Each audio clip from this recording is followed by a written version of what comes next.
Hello dear students, आज हम plus two का chapter application of derivative start करने जा रहे हैं। बड़ा इंपॉर्टेंट चैप्टर है। डेरिवेटिव की बहुत सारी एप्लीकेशन है इंजीनियरिंग में, साइंस में, सोशल साइंसेस में, लाइफ साइंसेस में। तो इस चैप्टर में हमने सभी इसकी एप्लीकेशन वन बाय वन पढ़नी है। तो सबसे पहले इसकी जो एप्लीकेशन है वो है rate of change of quantities. कि क्वान्टिटी की जो चेंज है, रेट ऑफ चेंज है, उसको हम कैसे डेरिवेटिव से स्टडी करते हैं। जैसे आपने पढ़ा है ds अपॉन dt, इसका मतलब है rate of change of distance with respect to time. अगर कोई डिस्टेंस चेंज हो रहा है विद रिस्पेक्ट टू टाइम तो उसको हम बोलते हैं बेटा स्पीड। ओके, तो इसी तरह अगर कोई क्वांटिटी y वेरी करती है with respect to quantity x तो उसको हम बोलेंगे dy dx। यानी कि जो dy dx है डेरिवेटिव, इसका मतलब है rate of change of quantity y with respect to x, तो इसको हम बोलते हैं रेट ऑफ चेंज। ये जो आपने ध्यान रखना कि जो रेट ऑफ चेंज है, अगर नीचे t लिखा है तो आप बोलोगे rate of change of y with respect to time. तो जिसके अकॉर्डिंग उसने वेरिएबल डिफाइन किया है उसी के अकॉर्डिंग आपका क्वेश्चन चलेगा। तो लुक एट द एग्जांपल्स। आपको ज़्यादा काम एग्जांपल्स करके ही समझ आएगा। जैसे क्वेश्चन है for the curve y is equal to 5x minus 2x cube, x increases at the rate. जहाँ पे आपको वर्ड रेट मिल गया इसका मतलब डेरिवेटिव है, x इंक्रीज कर रहा है, यानी कि x का डेरिवेटिव है 2 यूनिट्स पर सेकेंड। आपको फिजिक्स में यूनिट्स लिखने सिखाए हैं, तो जो x है वो इंक्रीज कर रहा है विद रिस्पेक्ट टू टाइम, यानी कि dx बाई dt मुझे 2 दिया हुआ है। How fast is the slope of the curve changing when x is equal to 3। अब स्लोप ऑफ कर्व का मतलब होता है डेरिवेटिव। ये जो मैं y दिया है आप इसका पहले डेरिवेटिव निकाल लीजिए x के साथ। तो डेरिवेटिव क्या होएगा, इसका x का 1 हो गया 5, इसका पावर आगे आ गई माइनस 6x² बन गया, ये डेरिवेटिव आ गया। अब आपने निकालना है how fast is slope of the curve changing. Slope of the curve changing का मतलब है कि कर्व का डेरिवेटिव निकालना है आपने, यानी कि you have to find dy dt of slope. तो स्लोप मेरी क्या है 5 माइनस 6x²। तो लुक एट हियर, तो उसी dy dt ब्रैकेट, ये स्लोप का मतलब dy dx, उसकी वैल्यू लगा ली। अब इसका डेरिवेटिव करेंगे t के साथ। 5 का डेरिवेटिव 0 हो गया। अब ये 6x² है तो 2 पावर आ गया 12x। अगर विद रिस्पेक्ट टू x करते हैं तो फिर x का x से कट जाता है। अगर आप x का t से करोगे तो जब डेरिवेटिव करोगे x का सिंपल, साथ में dx बाई dt लगाना है आपने। ये चीज़ आपने ध्यान रखनी है, ठीक है जी। अब उसके पास हमारे पास dx बाई dt 2 दिया हुआ है, पीछे हमने दिया है, और उसने बोला है कि find value of rate of change of slope when x is equal to 3। तो यहाँ पे आप x को 3 पुट कर दो, ये आपका आंसर आ जाएगा, ठीक है जी।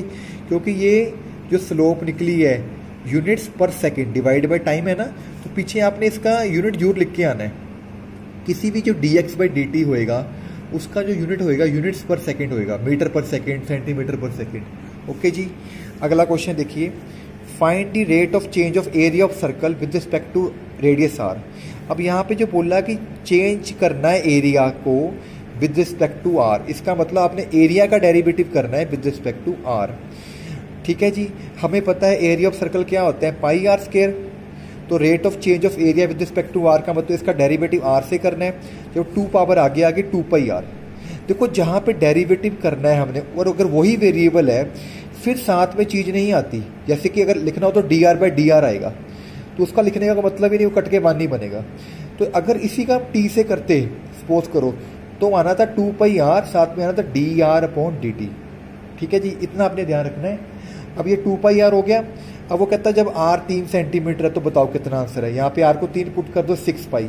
अब आपने इसके यूनिट्स कैसे लिखने बेटा, यूनिट्स लिखने का तरीका होता है जो फार्मूला लिखा है उसके हिसाब से यूनिट्स लिखने। ऊपर क्या है एरिया सेंटीमीटर स्क्वायर, अब स्लैश नीचे क्या है D R radius centimetre. Second part में आर को 4 पुट करना है, तो जब आर को 4 पुट करोगे तो आपका सेकंड आंसर आ जाएगा। Is it okay? अगला क्वेश्चन देखिए, the total cost associated with the production of x units. किसी भी कंपनी में कोई आइटम्स प्रोड्यूस हो रही है, उनकी कॉस्ट इस तरह के हिसाब से फंक्शन डिफाइन किया गया है। Find marginal cost when 3 units are produced. Units का मतलब क्या है एक्स, यानी कि जब एक्स 3 है तो मार्जिनल कॉस्ट कितनी होगी।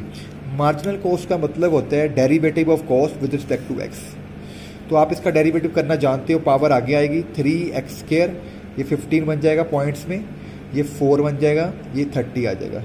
बाद में x को 3 पुट कीजिए, ये आपका आंसर आ जाएगा। बिल्कुल सिंपल क्वेश्चन है। अगला क्वेश्चन देखिए, find the rate of change of volume of ball with respect to radius r। Ball का मतलब क्या होता है बच्चों? स्फीयर, और स्फीयर का वॉल्यूम होता है 4/3 पाई r क्यूब। आपने इसका डेरिवेटिव करना है with respect to radius.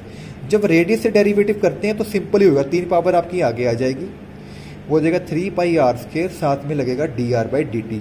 dr/dt नहीं आएगा, सॉरी, क्योंकि टाइम के साथ नहीं है। जहाँ पे विद रिस्पेक्ट टू सेकंड आएगा वहाँ पे dr/dt आएगा।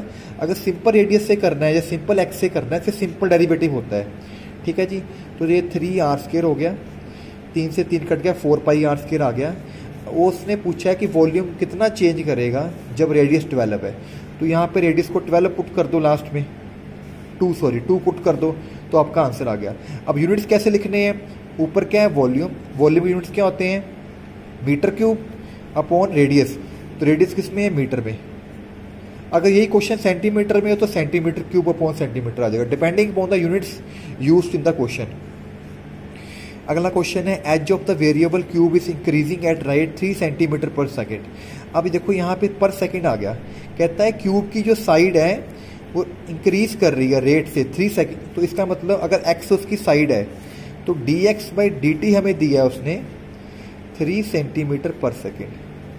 How fast is the volume of the cube increasing when edge is 10। ये x हमें 10 दिया हुआ है यहाँ पे। तो आपको पता है वॉल्यूम ऑफ क्यूब की एज का फार्मूला होता है x क्यूब। ठीक है जी, जब आप उसका डेरिवेटिव करोगे तो बनेगा 3x² dx/dt। अब आपने इसका रेट ऑफ चेंज निकालना है, तो x की वैल्यू आपको 10 दी हुई है, डेरिवेटिव आपका 3 है, तो ये बन गया 3 × 10² × 3।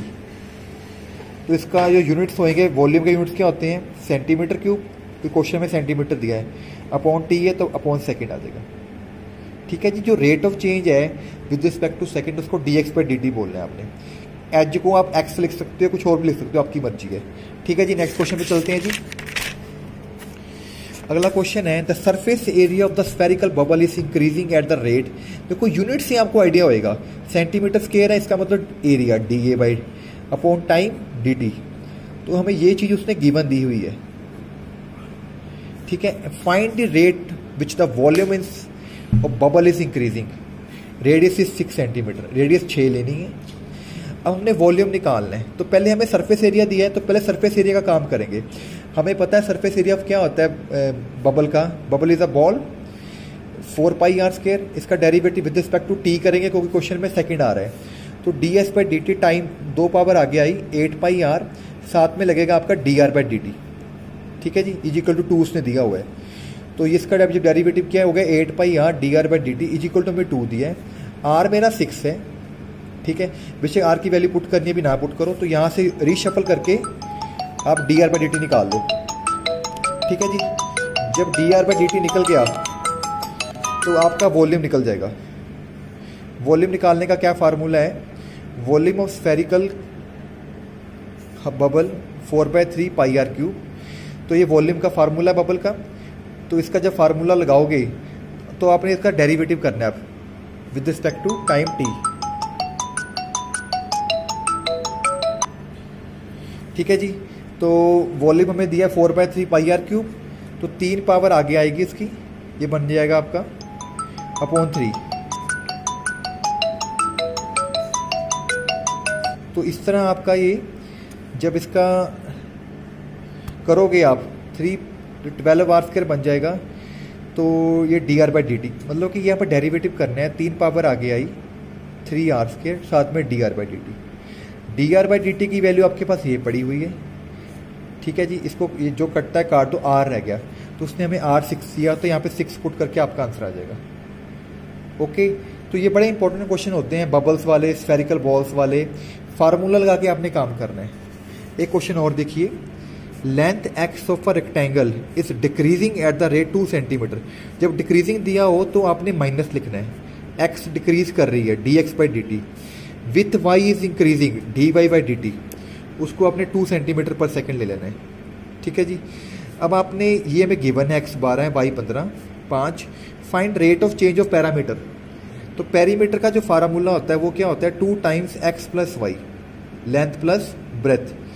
अब आपने इसका डेरिवेटिव करना है विद रिस्पेक्ट टू टाइम, क्योंकि यहाँ पे सेकंड में चल रहा है। तो सिंपल फार्मूला लगा d by d t d x by d t plus d y by d t. Okay, तो यहाँ पे d x by d t की वैल्यू पुट करो -2, डी बाई डी टी की वैल्यू पुट करो 2, तो cut के 0 ही बन गया, तो 0 आंसर आ गया। सेकेंड पार्ट में एरिया का डेरिवेटिव करना है। एरिया होता है एक्स इंटू वाई, ठीक है जी। तो d A by d t जब इसका डेरिवेटिव करोगे X first as it is derivative of Y plus Y as it is derivative of X. Okay जी, अब एक्स भी पता है, वाई भी पता है, d x by d t भी पता है, डी वाई डी टी सभी की वैल्यू यहाँ पे पुट कर दो आप। एक्स कितना है 12, डी वाई डी टी कितना है 2, वाई कितना है 5, D x by d T कितना है -2। ओके, तो ये आपका 14 आंसर आ गया, क्योंकि एरिया है तो सेंटीमीटर स्क्वायर अपॉन सेकेंड आ जाएगा। ये पैरामीटर था सेंटीमीटर अपॉन सेकेंड। ओके जी, सिंपल क्वेश्चन है जी। ये क्वेश्चन देखिए, a kite is moving horizontally at the height of 151.5 metres. एक काइट मूव कर रही है हॉरिजॉन्टली हवा में। If speed of kite is 10 metre पर सेकेंड, ठीक है जी।